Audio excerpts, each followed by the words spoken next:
Finaliste de la saison 14 de Top Chef, Danny Ketsar a découvert qu'il avait un cousin qui travaillait chez TF1 et que vous avez peut-être déjà vu aux 20h. Pendant 15 semaines, il nous a régalé dans Top Chef et la brigade cachée d'Hélène Darroze sur M6. Ce mercredi 7 juin, Danny Ketsar s'est incliné en finale du concours culinaire face à Hugo Riboulet. Pas amer, le jeune homme aux manchettes rouges s'est déjà lancé dans un nouveau très gros projet pour cet été et le début de l'automne, après avoir été promu chef du Bayview, le restaurant où il officie.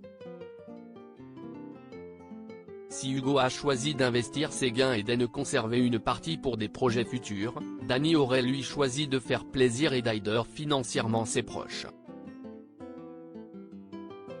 Car la famille, si est sacrée pour le jeune homme originaire de Rosny-sous-Bois.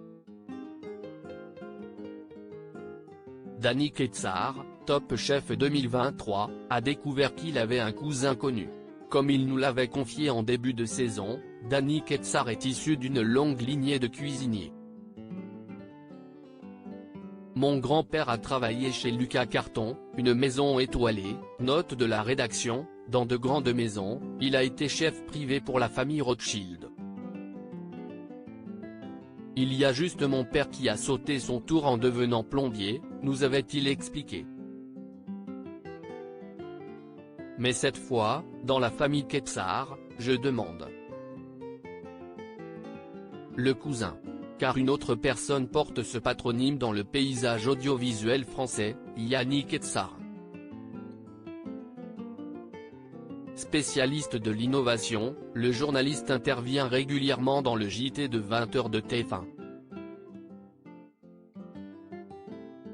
On s'était beaucoup parlé sur les réseaux sociaux mais on ne s'était jamais rencontré en vrai.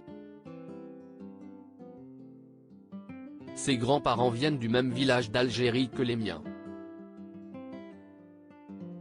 On savait qu'on avait un lien de parenté, mais on ne savait pas encore exactement lequel, nous avait confié le chef en début de semaine dernière. Et au cours d'un déjeuner mercredi, Yanni et Danny ont donc découvert qu'il était effectivement cousin.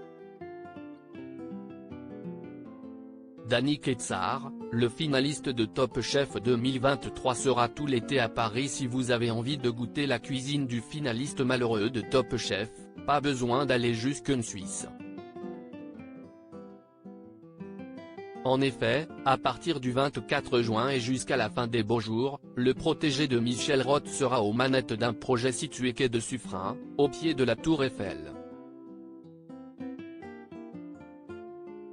Baptisé quai 96 by Danny Ketsar, il s'agira d'un quai de vie de 400 mètres carrés, composé de plusieurs espaces de restauration, gastronomique, street food et latin, d'un bar à cocktail et qui ouvrira des ateliers de graphe et d'écriture pour les enfants l'après-midi.